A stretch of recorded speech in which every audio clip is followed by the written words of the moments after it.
فرش التراب يضمني. السلام علیکم ورحمۃ اللہ وبرکاتہ. الحمد للہ رب العالمین والصلاة والسلام علی سید الانبیاء والمرسلین. اما بعد فاعوذ باللہ من الشیطان الرجیم. بسم اللہ الرحمن الرحیم. فمن يعمل مثقال ذرة خيرا يراه ومن يعمل مثقال ذرة شرا يراه. اللهم صل على محمد وعلى آل محمد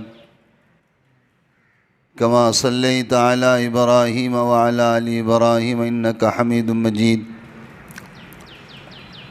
اللهم بارك على محمد وعلى آل محمد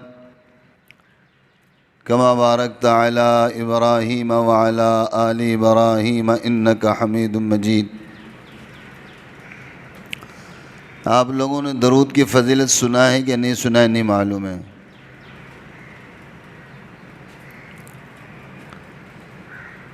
درود پاک پیار محبت سے سننے والے کو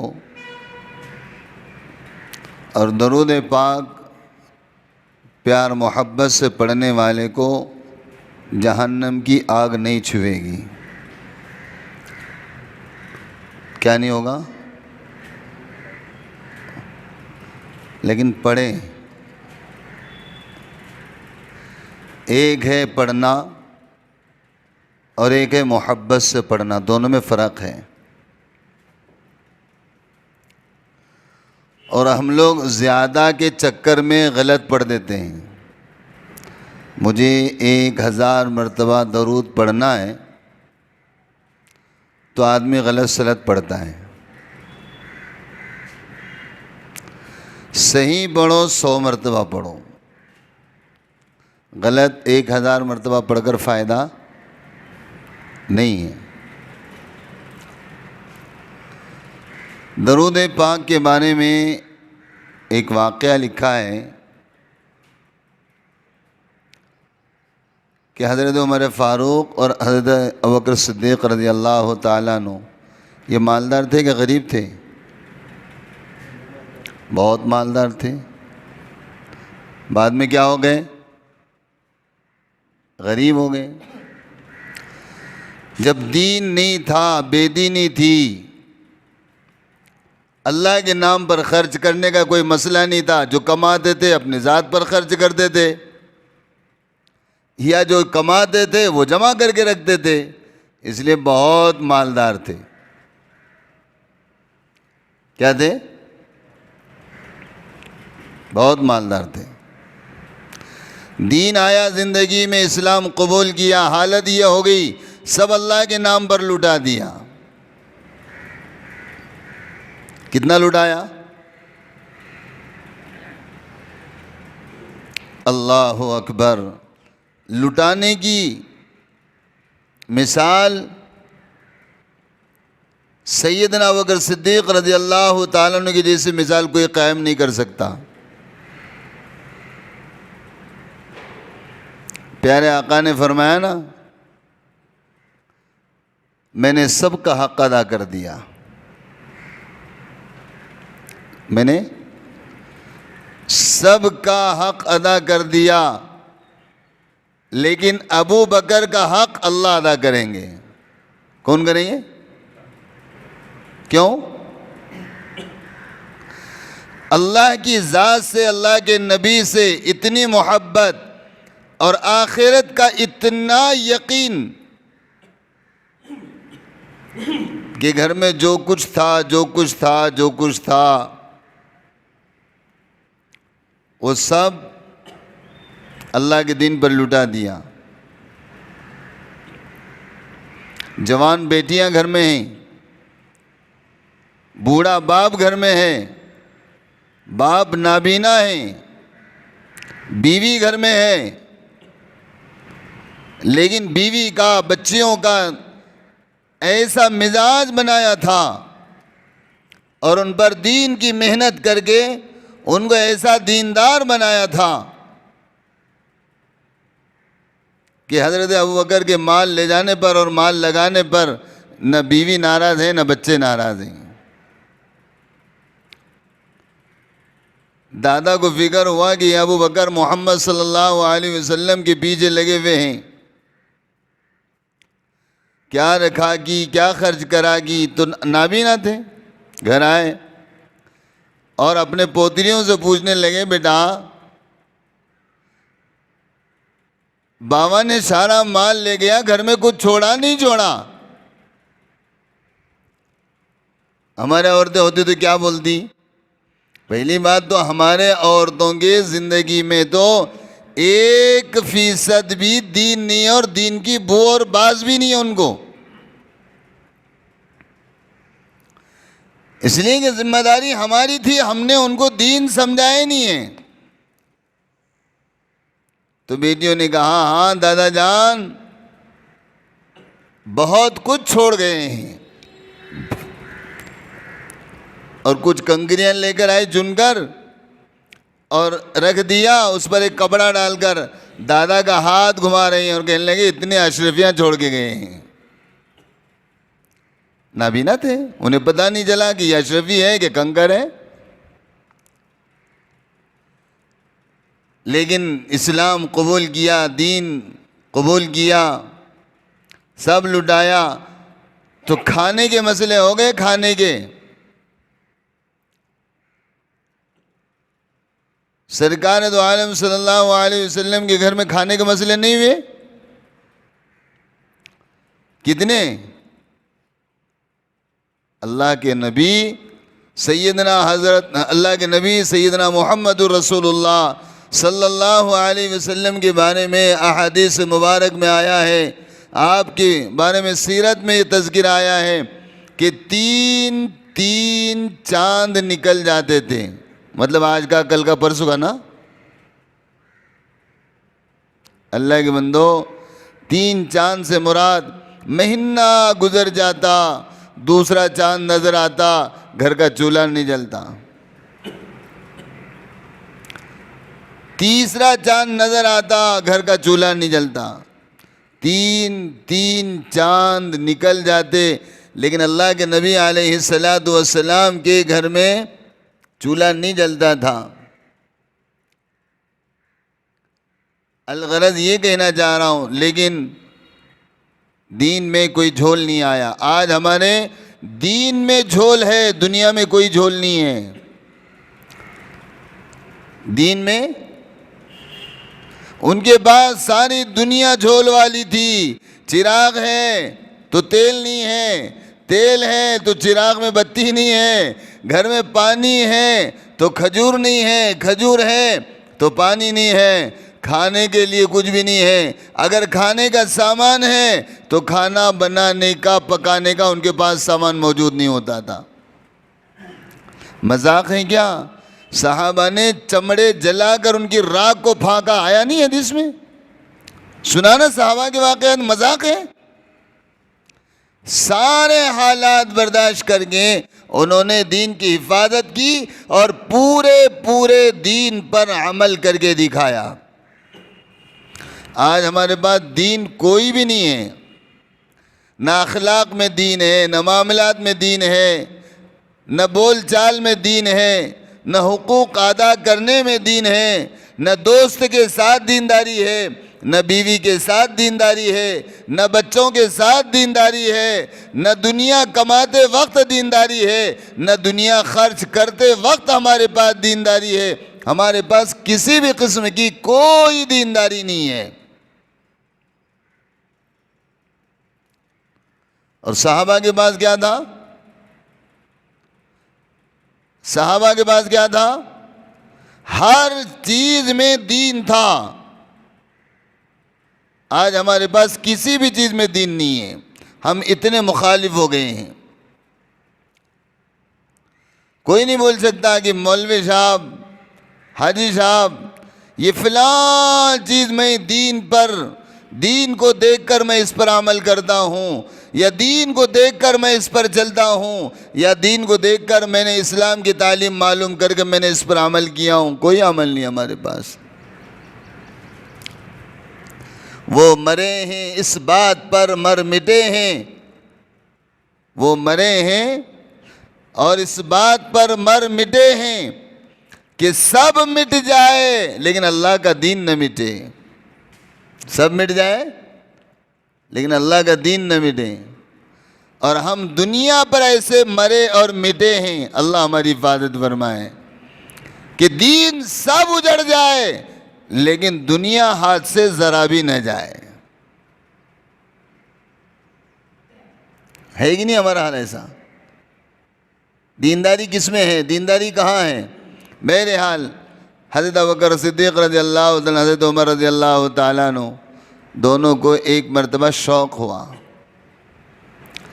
تم بھی پارٹیاں کرتے، تم کو بھی پارٹی کا شوق ہوتا، دوست کی دعوت کرتے کہ نہیں کرتے؟ لیکن ہم ایسے دوست ہیں اور ہم ایسے گھر کے ذمہ دار ہیں کہ کبھی دوست کو کھلانا ہو تو گھر کے لوگوں کو بھوکا ماریں گے، گھر کے لوگوں کا حق مار کر ہم دوست کو خوش کرا دیں گے۔ دونوں نے مشورہ کیا، ابوبکر ذرا مچھلی کھانے کا ارادہ ہے۔ کیا کھانے کا ارادہ ہے؟ اپنے دیش رہتے تھے تو وہ اب بھی لے کر آتا۔ ہم نے کھانے کا بھی نہیں سوچا ہے کہ حلال کھا رہے ہیں کہ حرام کھا رہے ہیں، ادھار لا رہے ہیں کھا جا رہے ہیں۔ ادھاری کا دینے کا بعد میں دیکھیں گے، آیا تو دیں گے، نہیں تو کہے کہ دینا بھائی آیا ہی نہیں۔ ایک مرتبہ حضرت عمر فاروق رضی اللہ تعالیٰ عنہ نے بیت المال سے ادھار قرض مانگا۔ کس سے؟ بیت المال کے خزانچی سے ادھار قرض مانگا۔ کون ہے بتاؤ؟ یہ عمر ہیں، وقت کے امیر ہیں، وقت کے خلیفہ ہیں، لیکن خزانچی سے کہہ رہے ہیں کہ ذرا اتنے دن کا تھوڑا سا ادھار ہونا، گھر کا تقاضا ہے۔ خزانچی بھی عمر کی تربیت میں رہنے والے، عمر کی امارت میں رہنے والے تھے، لیکن صحبت میں رہے تو اثر ہوتا ہے، سمجھے کہ نہیں؟ خالی مسافر کرتے پھرے تو کوئی اثر نہیں ہوتا۔ ہم لوگوں نے دو چیزیں سیکھا ہے، دیکھے تو سلام کر کے مسافہ کرنا، بس خیریت خیریت الحمدللہ۔ صحبت کا اثر یہ ہوتا ہے کہ بے دین کو بے دین بنا دیتا ہے اور دیندار کو دیندار بنا دیتا ہے۔ دیندار کی صحبت میں بے دین رہے تو وہ دیندار بن جاتا ہے، اور بے دین کی صحبت میں بے دین رہے تو وہ بے دین ہو جاتا ہے۔ صحبت کا اثر یہ ہے۔ تو وہ خزانچی نے حضرت عمر فاروق رضی اللہ تعالیٰ عنہ کو ایک پرچی لکھی اور کہا، پرچی دے کر کہا، عمر آپ 1 مہینے تک زندہ رہیں گے، ذرا ہم کو لکھ کر دے دو، آپ کو قرض دے دیں گے۔ کیا کریں گے؟ آپ 1 مہینہ زندہ رہیں گے، اس کی گارنٹی لکھ کر دے دو، ہم قرض دے دیں گے۔ سیدنا عمر فاروق رضی اللہ تعالیٰ نے فرمایا، میں اللہ سے توبہ کرتا ہوں اور اپنی زندگی قناعت کی گزر کرتا ہوں، میں اپنی زندگی جیسی ہے ویسی بسر کرنے کی نیت کرتا ہوں، لیکن میں اپنی زندگی کی گارنٹی دے نہیں سکتا۔ جب مجھے اپنی زندگی کی گارنٹی نہیں ہے تو عمر کو قرض بھی نہیں چاہیے۔ اور ہمارے حالات یہ ہیں، آج قرض لینے کے دروازے پر لوگوں کے چلے جائیں گے، دینا ہو یا نہ ہو، لیکن لوگوں سے قرض لیں گے اور یوں سمجھتے ہیں شاید یہ قرض دینا ہوا تو دینا، نہیں تو ڈبانا ہے نا۔ ای طاقت دینے کی تو دے دینا، اور طاقت نہیں ہے تو کیا کرنا؟ ہزاروں لوگ ملیں گے، ہزاروں، اللہ حفاظت فرمائے۔ ہم میں سے بھی اگر کسی نے کسی کا 1 روپیہ اگر ڈبایا ہو، کسی نے کسی کا کوئی پیسہ ڈبایا ہو، میرے بھائیوں سجدے تو ہم کر رہے ہیں، ذکر ہم کر رہے ہیں، لیکن حقوق کے اندر اللہ تعالیٰ کی طرف سے معافی نہیں ہے۔ پچھلے جمعہ کو میں نے یہی بات کیا تھا، اور اس جمعہ کو بھی مجھے یہی بات کرنی ہے انشاءاللہ۔ بہرحال دونوں نے مشورہ کیا، گئے بازار گئے، پیسے بھی اتنے دونوں کے پاس نہیں تھے کہ ایک مچھلی خرید سکے، سمجھے چاند صاحب؟ دونوں کے پاس پیسے اتنے نہیں تھے کہ ایک مچھلی لا سکے۔ ہم بولتے یار وہ وقت کے خلیفہ اور اتنے بڑے صحابہ اور ایسے، ان کے اندر تقویٰ تھا، کھانے سے پہلے لقمے کو چیک کرتے تھے، کمانے سے پہلے کمائی کو چیک کرتے تھے۔ ابھی جمعہ سے پہلے ایک دکان میں گیا میں، تو وہ دکان میں کچھ مورتیاں رکھی ہوئی تھی، پتلے رہتے نا، پتلے، اس کا پتلا اس کا پتلا، پھر وہ گنپتی یہ وغیرہ دکان میں تھے۔ تو میں نے ان دکاندار صاحب سے کہا بھائی دیکھو ہم مسلمان ہیں، شریعت نے بعض چیزیں بیچنے کو حرام کر دیا ہے۔ کتا بیچنا حرام ہے کہ حلال ہے؟ معلوم ہی نہیں ہے۔ کتا بیچ سکتے کیا؟ نہیں۔ جو چیز حرام ہے اس کی تجارت حرام ہے، جو چیز حرام ہے، بس آسان مسئلہ ہے۔ بھئی کتا بیچنے کا نہیں ہے، سور بیچنے کا نہیں ہے، حرام ہے، حرام ہے۔ جو حلال ہے وہ حلال ہے۔ تصویر نکالنا حلال ہے، حرام ہے؟ تصویر بیچنا کیا ہے؟ جو نکالنا حرام ہے تو بیچنا حلال ہو سکتا ہے؟ نہیں ہو سکتا۔ بھئی مورتی بنانا حلال ہے، حرام ہے؟ حرام ہے۔ اس کو بیچنا وہ بھی حرام ہے۔ بھئی بنایا کسی اور نے لیکن لا کے میں بیچ رہا ہوں تو یہ بھی کیا ہے؟ حرام ہے۔ تو میں نے ان سے کہا کہ بھائی یہ آپ تصویریں مت بیچو۔ تو انہوں نے بے ساختہ یوں کہا مولانا یہ تو دھندا ہے نا، دھندے میں تو کچھ بھی چلے گا، اور یہ نہیں بیچو یہ نہیں بیچو یہ نہیں بیچو، تو پھر بیچنا تو کیا بیچنا؟ کیا بیچنے کو یہی چیزیں مل گئی تم کو؟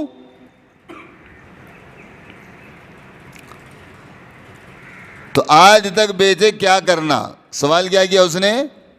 آج تک بیچے؟ اب آپ کیا سوال دیں گے؟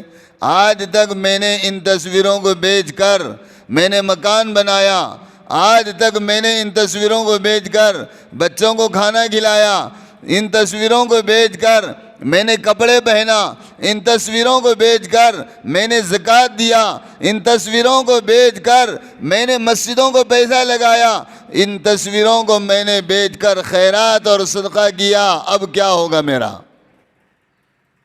یہ جو کیا میں نے تو یہ ثواب ہے، پھر اس کا ثواب مجھے ملے گا کہ نہیں ملے گا؟ اب آپ کے پاس کیا جواب ہے مجھے نہیں معلوم ہے۔ آپ نے کبھی سوال بھی نہیں سوچا نا ایسا۔ ہمارا معاملہ تو ایسا ہے جو آتا آنے دو، جو نہیں ملا چھوڑ دو، ہے نا؟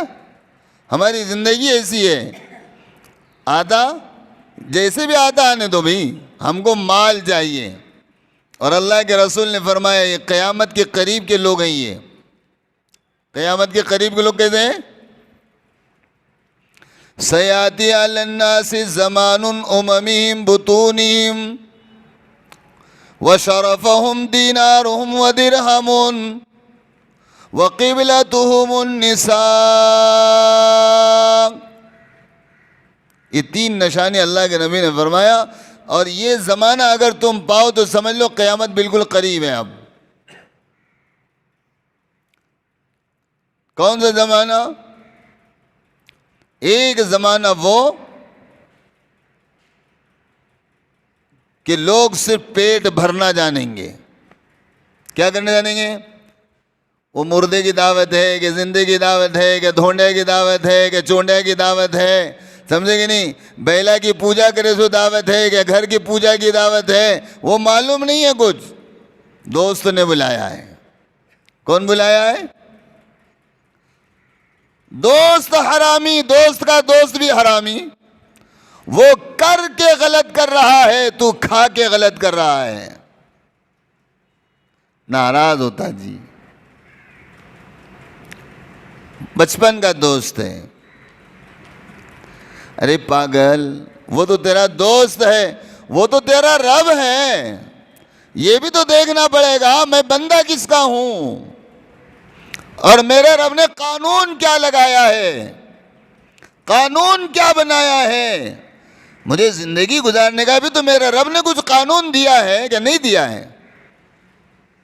جن کا قانون نہیں ان کی زندگی نہیں، جن کا قانون نہیں ان کا دین نہیں، جن کا قانون نہیں ان کا رب نہیں، اور جن کا قانون ہے ان کا رب بھی ہے، جن کا قانون ہے ان کا دین بھی ہے. کیا نہیں ہے؟ جس کی شریعت ہے اس کا دین ہے. تو اس نے اتنا فکر کے ساتھ ایک سوال کرا. اب اتنے دنوں سے میں یہ دکان چلا رہا ہوں، اور دکان میں اتنے دنوں سے میں نے کہا یہ دکان چلانے سے پہلے بھی آپ نے کسی عالم سے کوئی مسئلہ پوچھا تھا؟ اور صاف بات ہے، ہر تاجر کو یہ سوچنا چاہیے کہ میں جس لائن کی تجارت کر رہا ہوں اس میں حلال کیا ہے اور حرام کیا ہے، اس کا علم سیکھنا چاہیے. ہے کہ نہیں؟ میں نے کہا دیکھو اسلام نے بڑی سہولت رکھا ہے، اس کا اگر آپ کو علم نہیں تھا تو آپ توبہ کر لیجئے. کیا کر لیجئے؟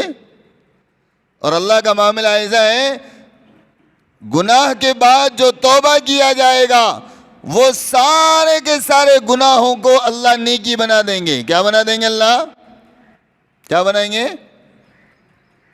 نیکی بنا دیں گے. قرآن نے کہا نا،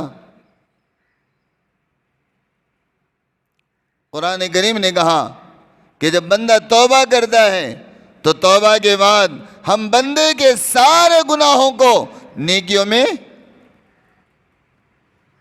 بدل دیتے ہیں.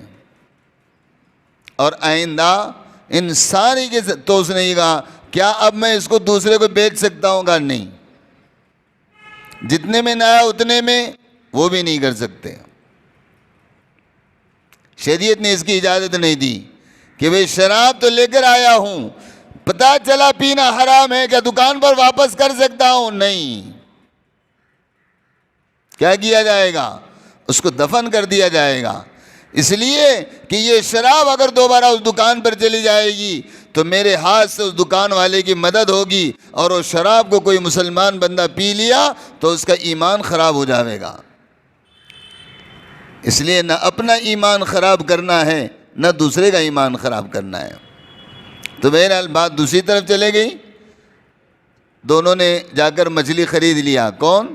ابو بکر نے، عمر نے. دونوں نے مچھلی خرید لی، آدھے آدھے پیسے ڈال کر لائے گھر کو. مچھلی لانے کے بعد مچھلی کو آدھا آدھا کر دیا، ادھر آدھا ادھر آدھا گیا. یہ اپنے دین کے کام پر چلے گئے. شام کو دونوں آ گئے، اور دونوں کے دلوں میں ایک گدگلی ہے، دونوں کے دلوں میں خواہش ہے، دونوں کے دلوں میں تھوڑی سی خوشی ہے کہ اب گھر جا کر ماشاءاللہ اب ہم کیا کھائیں گے؟ مچھلی کھائیں گے. عمر اپنے گھر جاتے دیکھا کہ مچھلی گلی نہیں ہے. اپنے بیوی کو کہنے لگے کہ تم کو تو اتنی مچھلی بھی گلانا نہیں آتا، ہٹو. اور خود جو ہے تو مچھلی گلانا شروع کر دیے. بہت دیر تک اس میں آگ لگا رہے ہیں لیکن مچھلی گلتی نہیں ہے. پریشان ہم ہوتے تو سوچتے کہ ارے کون جادو تو نہیں کرا اپنے مچھلی کو. ان کرنی تو نہیں کرا, کیا ہوا تو بھی کیا, گل رہی کیوں نہیں؟ حضرت عمر فاروق اللہ کے نبی صلی اللہ علیہ وسلم کے محبوب صحابی سیدنا ابوبکر صدیق رضی اللہ تعالیٰ کے پاس پہنچے. کون؟ عمر. کہا کہ بھئی تمہاری مچھلی کا کیا حال ہے؟ ہماری تو مچھلی گلی نہیں. فرمایا ابو عمر جو تمہارا حال ہے وہ بھی ہمارا یہ حال ہے, ہم بھی لے کر بیٹھے ہیں کب سے لکڑیاں, یہ مچھلی گلتی ہی نہیں ہے. اب دونوں کو تعجب ہوا کہ مچھلی کیوں نہیں گلی ہے. کہا کہ یہ راز تو اللہ کے نبی سے پوچھنا پڑے گا. چلو دونوں اللہ کے رسول کے پاس جاتے ہیں صلی اللہ علیہ وسلم. رات ہے, اندھیری رات ہے. جبریل نے اللہ کے رسول کو خبر کر دی کہ 2 صحابہ آپ کے پاس آ رہے ہیں اور ان سے بتلا دیجئے. اور یہ خبر اللہ کے رسول کو نہیں تھی صلی اللہ علیہ وسلم, لیکن اللہ کو بھیجنا پڑا حضرت جبریل کو کہ جبریل جا کر کہہ دو محمد الرسول اللہ صلی اللہ علیہ وسلم سے, یہ ابو بکر اور عمر جس مچھلی کو گلا رہے تھے وہ مچھلی نے اللہ کے رسول پر درود پڑھتے ہوئے اس مچھلی نے درود کو سنا ہے.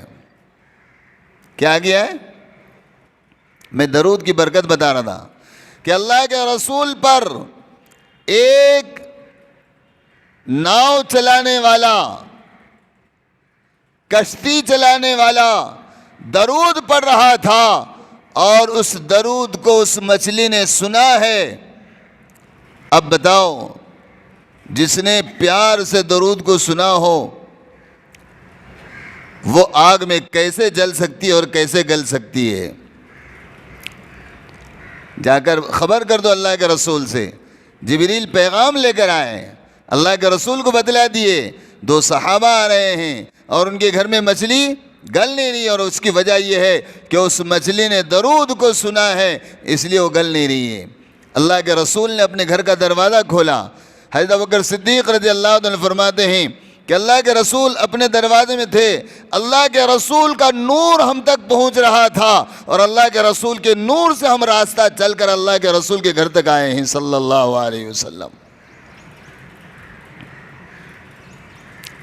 اور اللہ کے رسول صلی اللہ علیہ وسلم نے خود ہی فرمایا, ابو بکر عمر مجھے پتہ ہے تم کیوں آئے ہو, تمہارے آنے کی غرض بھی مجھے معلوم ہے, اور وہ یہ ہے کہ تمہاری مچھلی گلی نہیں ہے. فرمایا اللہ کو اپنے حبیب سے بہت محبت ہے اور اپنے حبیب پر جو درود پڑے گا اللہ اس سے بھی محبت کرتے ہیں, اور اللہ نے یہ طے کر لیا ہے کہ جو اللہ کے رسول پر درود پڑھے اور اللہ کے رسول سے پیار محبت کرے اور اللہ کے رسول کی اطاعت کرے, اللہ نے اس کو دنیا اور آخرت کی آگ کو اس کے جسم پر حرام کر دیا ہے. میرے بھائیوں, یہ واقعہ بتانے کا مقصد میرا یہ ہے, ہمارے پاس مکمل تو کوئی چیز نہیں ہے لیکن مکمل ہمارے پاس درود اللہ نے دیا ہے. اللہ کے نبی نے مکمل درود ہم کو دے گئے ہیں. میں نماز پڑھوں اس کی کوئی گارنٹی نہیں ہے کہ میری نماز مکمل ہو گئی. میں روزہ رکھوں اس کی کوئی گارنٹی نہیں ہے کہ میرا روزہ مکمل ہو گیا. میں زکوٰۃ ادا کروں اس کی کوئی گارنٹی نہیں ہے کہ میں نے مکمل زکوٰۃ ادا کر لیا.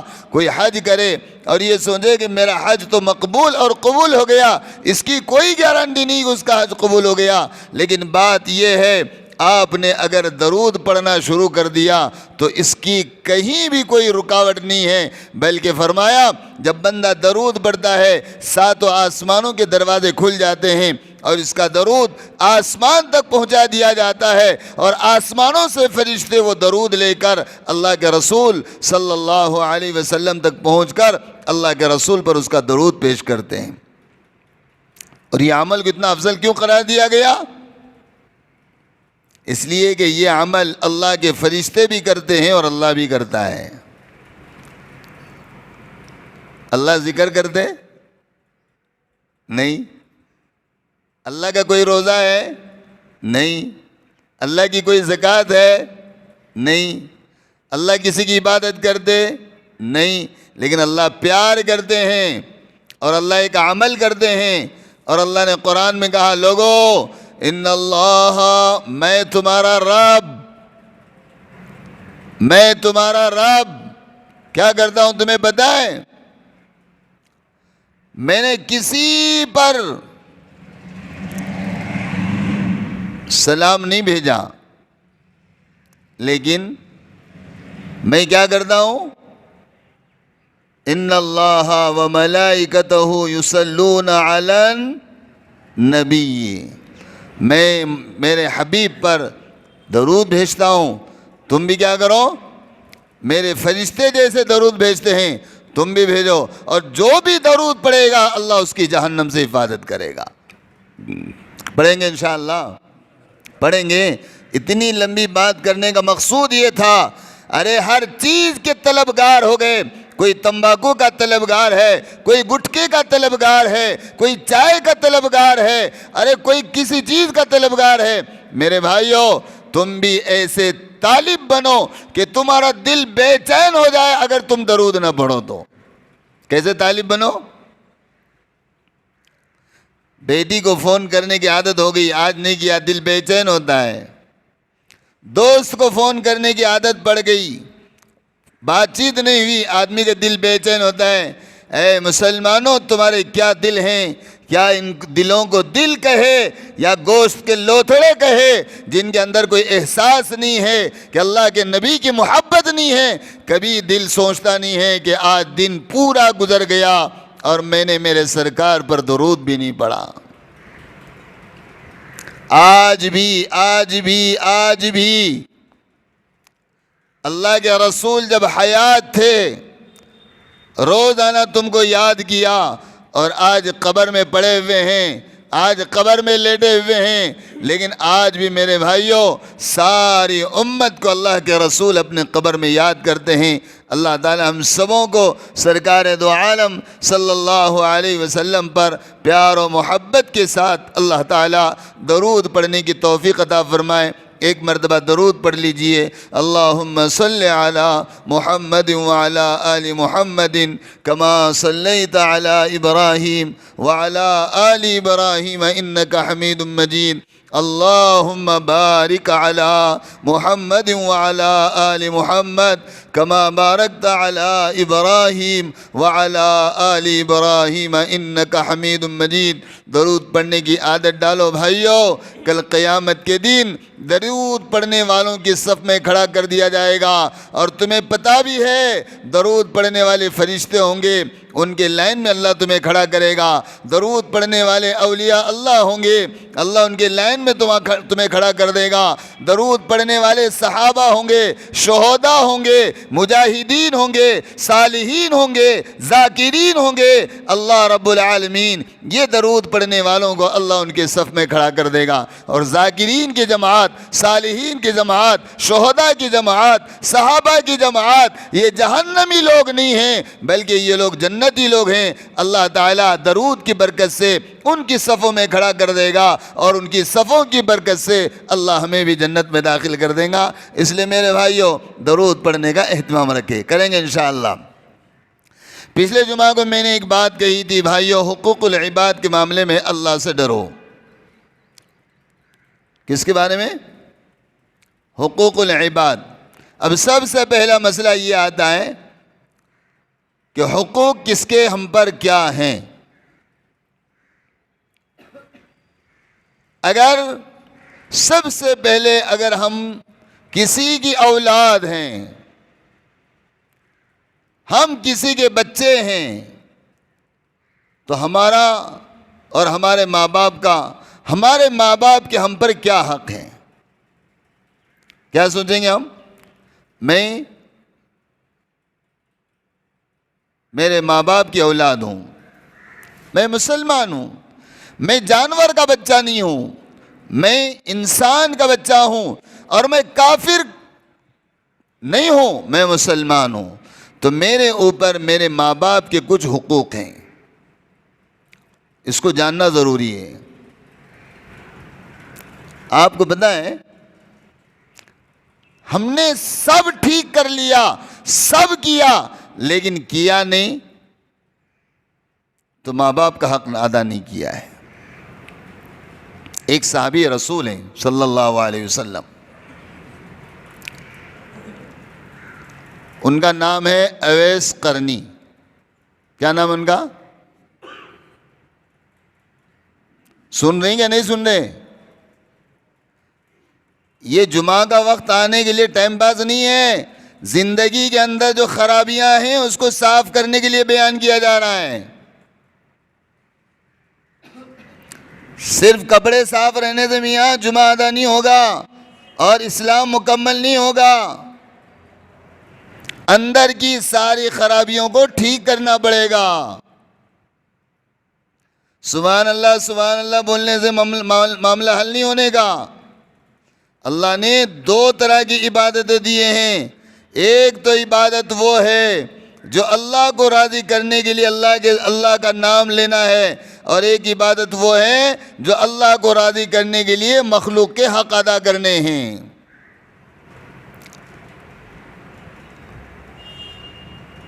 اویس قرنی رحمۃ اللہ علیہ اللہ کے نبی کے زمانے کے صحابی ہیں، لیکن کیا کہا جاتا ان کو؟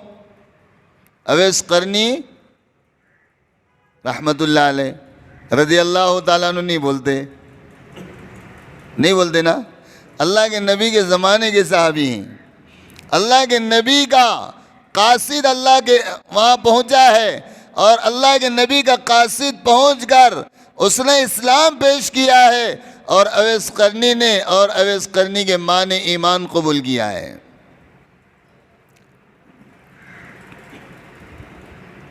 جو قافلے مدینے سے گزرتے، ان کے گاؤں سے ہوتے ہوئے چلے جاتے، قافلوں والوں سے پوچھتے اللہ کے رسول کیسے ہیں، اللہ کے رسول کیسے ہیں۔ ایک قافلہ آ رہا تھا، اس قافلے والوں سے کہا کہ بھائی کیا آپ کے جانے کا راستہ یہی ہے؟ کہا جی۔ کیا واپس بھی اسی راستے سے ہوں گے؟ کہا جی۔ کہا کہ ایک میری ارمان ہے کہ اللہ کے رسول صلی اللہ علیہ وسلم سے یہ مسئلہ پوچھ کر آؤ کہ یا رسول اللہ آپ اللہ کے محبوب ہیں، یا رسول اللہ آپ ساری کائنات کے امام ہیں، ساری کائنات کے آپ نبی ہیں، یا رسول اللہ آپ پر اللہ نے قرآن نازل کیا، یا رسول اللہ آپ کو جبریل نے ہزاروں مرتبہ دیکھا، یا رسول اللہ میری ایک ارمان ہے کہ میں آپ کو دیکھنا چاہتا ہوں، لیکن میری مجبوری یہ ہے کہ میری ماں بوڑھی ہے اور میرے علاوہ میری ماں کو کوئی اولاد نہیں ہے، یا رسول اللہ کیا میں اپنی ماں کو چھوڑ کر آپ کی زیارت کو آ سکتا ہوں؟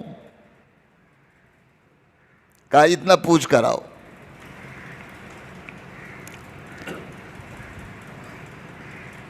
وہ صحابی اللہ کے رسول صلی اللہ علیہ وسلم کے بعد پہنچتے ہیں،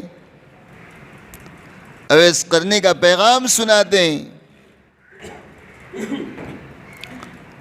اللہ کے پیارے نبی علیہ السلام کی آنکھوں میں آنسو آتے ہیں۔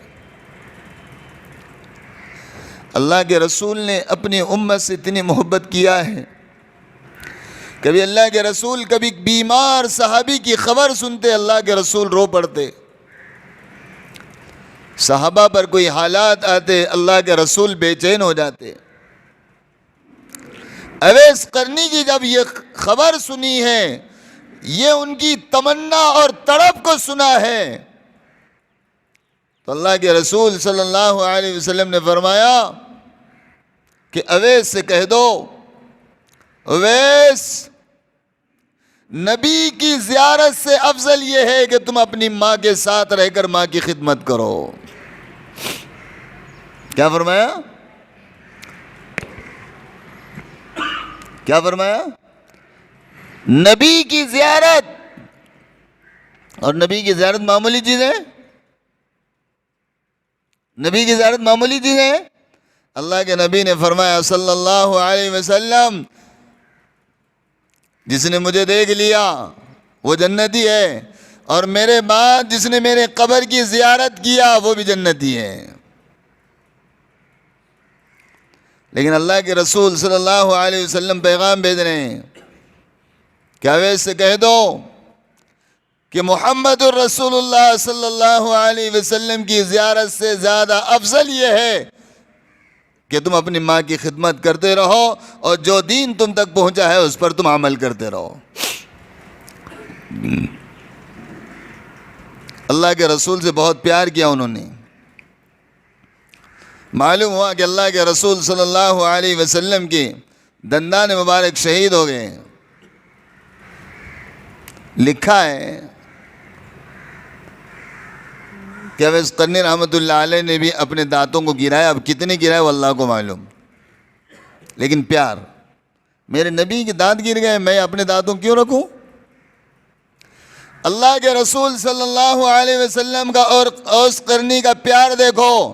پیار کیا ہے کہ انہوں نے نبی کی بات کو سن کر ماں کی خدمت میں لگ گئے، نبی کی بات کو سن کر ماں کو راضی کرنے میں اور ماں کے سارے کام کاج میں لگ گئے۔ اللہ کے رسول صلی اللہ علیہ وسلم حضرت عمر کو بلا رہے ہیں اور حضرت عثمان غنی کو اور علی کو بلا کر کہتے ہیں تم تینوں اس بات کے گواہ رہو۔ کیا گواہ رہو؟ جب میں مر جاؤں میرا یہ جبہ نکال کر علی کو نہیں، عمر کو نہیں، ابو بکر کو نہیں، عثمان کو نہیں، یہ میرا جبہ لے کر اویس قرنی کو دے دینا۔ کس کو دینا؟ سارے صحابہ نے اپنی نظروں سے اللہ کے رسول کی زیارت کی، اویس قرنی نے دیکھا نہیں لیکن اللہ کے نبی سے محبت کی۔ اویس کون ہے؟ اللہ کے نبی علیہ الصلوۃ والسلام نے پہچان کرا دیا کہ فلاں علاقے کا ایک میرا صحابی ہے، فلاں علاقے کا ایک جو ہے تو مجھ پر ایمان لانے والا ایک صحابی ہے، جاؤ، وہ بکریاں چرانے والا اور ماں کی خدمت کرنے والا ہے۔ اور عمر جب تم ان کے پاس پہنچنا، علی جب تم ان کے پاس پہنچنا تو تم ان سے اپنی مغفرت کی دعا کرانا۔ کیا کہہ رہے ہیں اللہ کے رسول؟ کس کو کہہ رہے ہیں؟ وہ عمر جس نے اپنے مکان جنت میں دیکھا، وہ عثمان جس کے بارے میں یوں آیا کہ جنت کے 8 دروازے حضرت عثمان کو آواز دیں گے عثمان ہم میں سے داخل ہو جاؤ۔ حضرت علی کون؟ اللہ کے نبی نے فرمایا اگر میں علم ہوں تو علی علم کا دروازہ ہے۔ ان سے کہہ رہے ہیں عمر جب تم ان کے پاس پہنچنا تو اویس سے کہنا اور اویس سے اپنے مغفرت کی دعا کرانا۔ حضرت عمر فاروق رضی اللہ تعالیٰ عنہ جب گئے ہیں وہ کپڑا لے کر، وہ جبہ لے کر اویس قرنی کے پاس، کیا ہوا ہے؟ جب انہوں نے اویس نے ان کو دیکھا اور انہوں نے جب وہ اویس کو دیکھا تو سمجھ گئے کہ اللہ کے رسول دنیا سے جا چکے ہیں۔ اور یہ صحابہ نے سمجھ لیا کہ اللہ کے رسول کا پیارا وہ صحابی ہمیں مل گیا ہے جس سے دعا کرانے کے لیے اللہ کے رسول نے ہم کو بھیجا ہے۔ سلام کلام ہوا، جبہ ان کے حوالے کر دیا اور کہا کہ آپ ہمارے لیے مغفرت کی دعا کیجئے۔ اویس قرنی رحمۃ اللہ علیہ نے جب اپنے ہاتھوں کو اٹھایا اور دعا کرنا شروع کیا ہے، حضرت عمر فرماتے ہیں مجھے اتنا ترس آیا کہ میں نے اویس کی کمر پکڑ کر کہا اویس اب رونا بند کر دے، اب دعا کو کم کر دے۔ فرماتے ہیں حضرت عمر کو ترس آیا، حضرت اویس نے اپنی دعا کو روک لیا اور یوں کہا کہ عمر اگر اور تھوڑی دیر مجھے دعا کرنے دیتے تو اللہ ساری امت کی مغفرت فرما دیتے۔ یہ مقام کہاں سے ملا؟ یہ مقام اللہ کے نبی کی زیارت سے نہیں ملا، کعبۃ اللہ کے طواف سے نہیں ملا، قرآن کے حفظ کرنے سے نہیں ملا۔ یہ مقام لوگوں کہاں سے ملا؟ اپنی ماں کے ساتھ پیار کا سلوک، اپنی ماں کے ساتھ محبت کا سلوک، اپنے ماں کے ساتھ وفاداری کا سلوک کرنے سے میرے بھائیوں اسلام کے نہج پر، اسلام کے طریقے پر، اسلام کو اپناتے ہوئے اپنے ماں کا حق ادا کر دیا، اللہ نے اویس کو اللہ کے نبی کا بھی محبوب بنا دیا اور اللہ نے اپنا بھی محبوب بنا لیا۔ میرے بھائیوں، حقوق میں سب سے بڑا حق میرے بھائیوں اپنی ماں کا ہے، اپنی ماں کا ہے۔ میں اس بات کو مانتا ہوں، تم روزہ دار ضرور ہو، تم نمازی ضرور ہو، تم صدقہ خیرات کرنے والے ضرور ہو، تم یتیموں کے سروں پر ہاتھ رکھنے والے ضرور ہو، لیکن تم اپنے ماں باپ کے بارے میں غدار ہو، نافرمان ہو۔ تم نے اپنے ماں باپ کا حق ادا نہیں کیا۔ قرآن کہہ رہا ہے، قرآن ماں باپ کے سامنے اف مت کہو۔ اف مانے کس کو بولتے ہیں؟ اف مانا کیا؟ جیسے یوں کہہ دیا، ہاں رہنے دو۔ کیا بولا؟ بات کرتے کرتے کیا بات ہوئی؟ رہنے دو، ہو گیا نا؟ یہ جملہ جس نے اپنے ماں باپ کے ساتھ کہا اور کیا، جس نے اپنے ماں باپ کو یوں بولا ہاں ہاں رہنے دو، وہ رب کا نافرمان بندہ ہے، اپنے ماں باپ کا بھی نافرمان بندہ ہے، یاد رکھو۔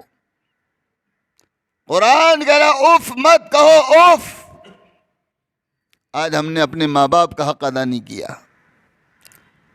حقوق میں سب سے پہلی کڑی جن کا حق ہے وہ اپنی ماں کا حق ہے، اور اس کے بعد حقوق شروع ہوتے ہیں، انشاءاللہ ان حقوق کو گنایا جائے گا۔ لیکن آج کے جمعہ میں صرف اتنی بات سن لو، جس نے اپنے ماں باپ کو راضی کر لیا، اگر تم اپنے آپ کے بارے میں دینداری کا اندازہ لگانا چاہتے ہو، اپنے آپ کے بارے میں تمہارا رب تم سے راضی ہے یا ناراض ہے اس کا اندازہ لگانا چاہتے ہو، تم جنتی ہو یا جہنمی ہو اس کا اندازہ لگانا چاہتے ہو، تو لوگوں صرف اتنا معلوم کرو، کیا تمہارے ماں باپ تم سے خوش ہیں؟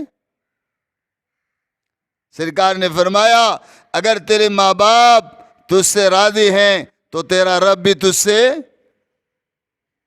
راضی ہے، اور جس سے رب راضی ہے اس کا کوئی حساب نہیں ہے، جس کا رب راضی ہے اس کے لیے کوئی پریشانی نہیں ہے، نہ دنیا میں پریشانی ہے نہ آخرت میں پریشانی ہے۔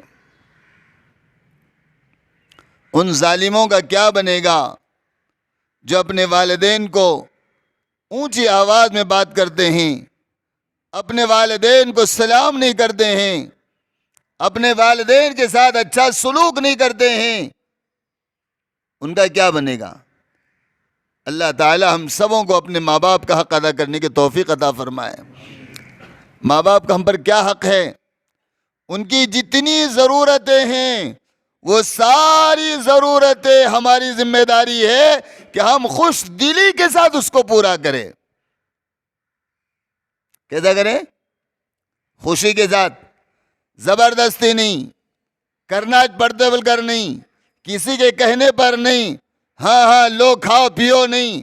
بہت سارے لوگ خدمت بھی کرتے ہیں تو اپنے ماں باپ بولتے ہیں ہاں پیو نہیں پی کے کیا کرتے، مرتے کیا، یہ الفاظ استعمال کرتے ہیں۔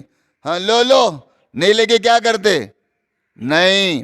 اپنے ماں باپ سے ایسی بات کرو جیسے تم اپنے چھوٹے چھوٹے بچوں سے پیار سے بات کرتے ہیں، ایسی بات کرو۔ ہم نے اپنے ماں باپ کے دلوں کو بہت چیرا ہے، ہم نے اپنے والدین کے دلوں کو بہت زخمی کیا ہے۔ میرے بھائیوں، آج بھی اگر ہم بغیر توبہ کے اور ماں باپ کو بغیر راضی کرے کہ اگر مر گئے تمہاری کوئی نیکی تمہیں کام آنے والی نہیں ہے، یاد رکھو۔ اس لیے حق یہ ہے کہ ماں باپ کی جتنی ضرورتیں ہیں ان ضرورتوں کو پیار سے پورا کرنا۔ کیسا کرنا؟ کیسا کرنا؟ پیار سے۔ آپ بہت بوڑھے ہو گئے لیکن آپ کی ماں بوڑھی ہے، اپنی بوڑھی ماں سے پیار سے بات کرو۔ ماں آپ کی اگر نیچے بیٹھی ہے آپ کرسی پر مت بیٹھو، ماں آپ کی زمین پر بیٹھی ہے آپ چٹائی پر مت بیٹھو، ماں کے طرف اپنی پیٹھ کر کے مت بیٹھو، اور ماں کے سامنے بے ادبی سے مت بیٹھو۔ یہ تمہاری ماں میرے بھائیوں، اللہ کے بعد اگر ادب کرنے کی کوئی چیز ہے اللہ کے بعد اگر کسی کو راضی کرنے کی کوئی چیز ہے تو وہ ماں باپ ہیں. اپنے ماں باپ کے ساتھ اچھا سلوک کرو. اپنے ماں باپ کو پانی پلاؤ تو پیار سے، دوا دو تو پیار سے. ماں باپ کا بستر اپنے ہاتھ سے ڈالے. بیوی کو غلام نہ بنائے. بیوی سے یہ نہ کہے کہ ماں کو دوا پلا دینا، ماں کا بستر ڈال دینا. اپنے بیوی سے نہ کہو ہم نے اپنی ماں کا خون چوسا ہے، ہم نے اپنے ماں کا دودھ پیا ہے. میرے بھائیوں، اپنے ماؤں کے ساتھ، اپنے والد کے ساتھ بڑا اچھا سلوک کرو.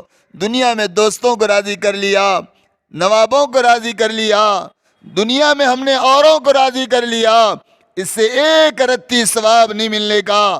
لیکن اگر ہم نے دنیا میں اپنے ماں باپ کو راضی کر لیا، نیکی ہو یا نہ ہو لیکن ماں باپ کی رضا پر اللہ راضی ہو جائیں گے، اور اللہ جس سے راضی ہو جائے اللہ اس کی نجات فرما دیں گے.